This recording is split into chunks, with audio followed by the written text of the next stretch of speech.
I continue my exegesis of the preface of Hegel's Wissenschaft der Logik, and if you stumble upon this video, I recommend that you watch the many videos that I have put in the playlist Hyperborea, because otherwise, if you don't follow the whole process of thought, and if you don't grasp how I have arrived at this moment, it will be unintelligible, and it's not even worth watching the video because it wouldn't make any sense. But I would briefly summarize that art, religion, and philosophy are three modes of manifesting the same absolute truth, and my purpose is to help elevate the select few, the Hyperboreans, who will recognize themselves when they watch this video, to transform their representations about the religious truth, which is found in the pagan religions, because here we are talking about Europe,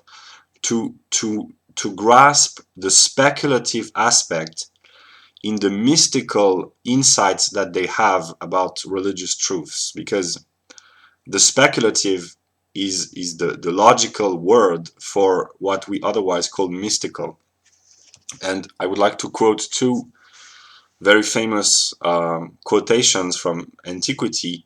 Gnoti seoton, which is translated in English as know thyself, which was the doctrine of the temple of Apollo at Delphi, which means know yourself. It doesn't mean know everything about your empirical self, but know your own essence, which is spiritual, which is intellectual. You must understand your divine essence. And Hegel says that the purpose of man is to know God cognitively through a mental process, to become one with the divine, and to become the knower of God, but also the knowing of God, so that God knows himself through man. And here we're not talking about God, but the gods. And like I said in previous videos, the gods of the European pantheon are psychological determinations of the mind. So it's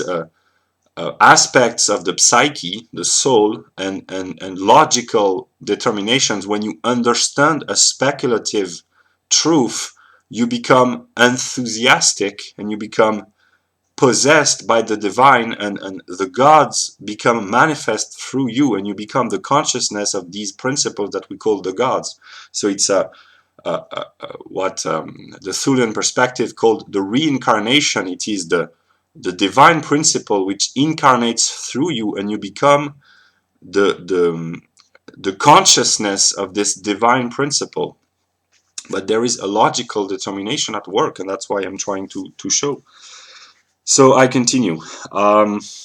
It's a noticeable, worthy of being noticed, of a progress, a step forward, when the forms of thought, which are the categories with which we unconsciously think our experience of the world, when they can be extracted, drawn forth, pulled out of the matter in which they reside, in our intuitions, in our representations, in our perceptions, when we can extract through a cognitive process the logical categories at work, because in all our feelings, our representation, our images, there are hidden categories. We are not conscious of using them, but whatever the mind represent is filled with categories, and the purpose of those who seek knowledge is to transform images into pure thought.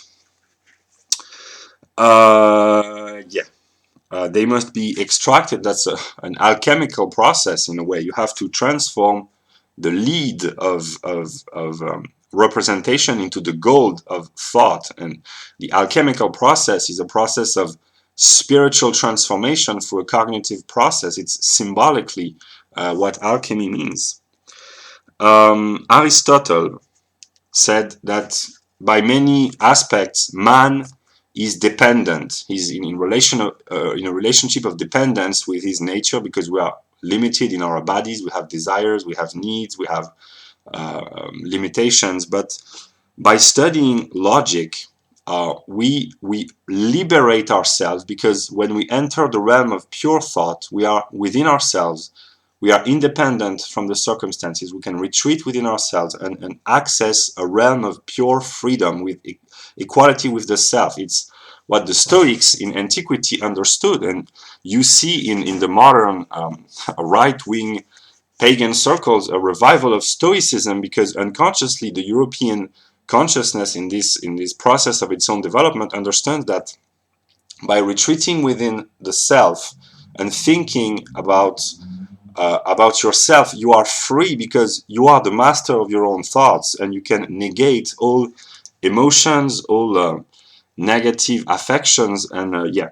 And Aristotle said that thought which thinks itself is the greatest determination of man. It's the greatest joy, it's the greatest dignity of man, it's the greatest pleasure of man, it's the highest purpose of man, to think his own essence cognitively. It's deeply rooted in our tradition. Yeah.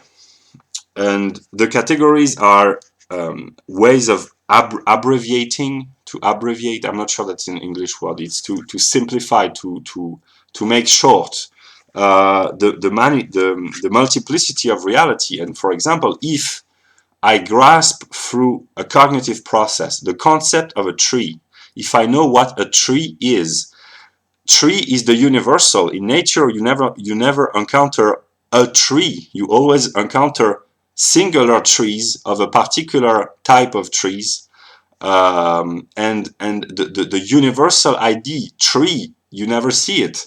But if you understand the concept of a tree, you will know the fundamental determinations of all the trees, all the singular trees on the planet.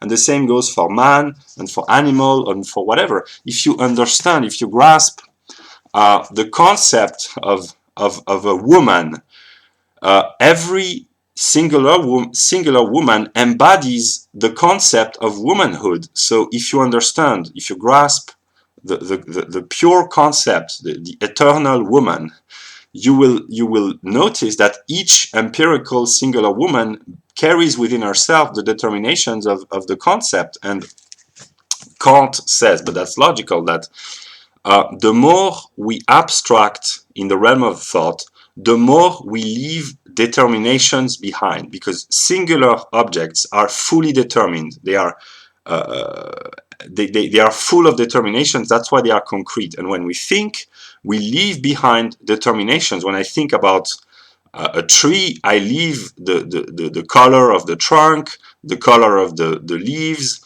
the particular species of tree, the size of the tree. I only keep in mind the fundamental, the universal determination. So I extract the concept from the natural presence. And the more we elevate ourselves in the realm of thought, the more determinations we leave behind, and the higher we go, the more abstract the concept are, the more their extension applies to a greater number of objects. If I think about the concept of a thing, all things in the world are things. And if I grasp the conceptual truth about a thing, I know very little, because a thing is a very poor determination, but I can apply this determination to many objects. So it's the more intensive you go in abstraction, the more extension it has. And Whitehead, the philosopher, says the same thing for mathematics. The more mathematics went into pure abstraction, the more the field of applied mathematics with a concrete use in everyday life extended, and the more we could use it in various fields like physics, chemistry, psychology, economy, and so on. So the more you go into abstraction, the more you can grasp the concrete objects of everyday life. Then Hegel says that our desires, our needs, our interests, when we have such tendencies, we do not say that they serve us, but we are enslaved by our desires, our needs, our interests. And by retreating within our pure thought, we liberate ourselves from the lower tendencies of our nature, and we gain freedom and subsistence and autonomy and self sovereignty. And that's how we acquire freedom, by extracting through the thinking activity ourselves from our lower tendencies. Yeah, he says that when we grasp the nature of a thing, the concept of a thing, the essence of a thing, we must distinguish essence and concept, but we know the fundamental determinations of a thing, which apply to the whole range of the empirical existences, which are sublated, which are uh, subordinated to the concept of the thing that you grasp. If, like I said, if you know the concept of a woman, every singular woman will have the essential and the conceptual determinations of the idea of womanhood. If you grasp the concept of beauty, all the beautiful things will have in themselves the fundamental determinations of the idea of the beautiful. Um, yeah, Hegel says that the nature of the categories, or the essence, or is that which remains, that which is substantial amongst the multiplicity and the contingents of the appearances and the phenomena. And the concept is that which is immortal, because men come and go, they perish, they are born and they die, but the concept of man is contained within each singular empirical existence, and it maintains its being even in death. And that's why when we access the realm of pure thought, we access a realm of eternity, and that's what Plato understood. When you become one with the idea in the Platonic sense, you access a realm of eternity and of beyond death and beyond corruption. And that's why Plato knew that it is through the thinking activity that we attain and reach our higher self. Yeah. And he says that the categories are the fundamental soul, the pulse of reality, the inner, the interior of the things. When we perceive, we see the exteriority of objects, but when we think about them, we grasp what is interior, what is within the object. And this is their logical nature. And uh, I have showed in many of my previous videos that within the world there are logical categories at work, and that the whole process of consciousness, if you are watching this video, there's a likelihood that you have gone through what I call the phenomenology of the European mind, or the phenomenology of spirit, namely that you have adopted several shapes of consciousness, modes of consciousness. You have adopted and progressed and changed and transformed. So you know that the modern Western world, not only the Western world, but I guess that as of now I'm talking mostly to Westerners, there are shapes within the process of consciousness, and there are political conflicts, economic, ethnic, cultural conflicts. And what I try to show in some of my videos is that they are determined by logical categories. So why bother study Hegel's logic? Because if you grasp the universal, you can apply it to the concrete everyday world, and you get enlightened, and you understand the logical movement are at work in the world, and you find your joy by becoming rationally unified with the world. And that's the whole purpose. So yeah, I will stop there for now, and I will continue next.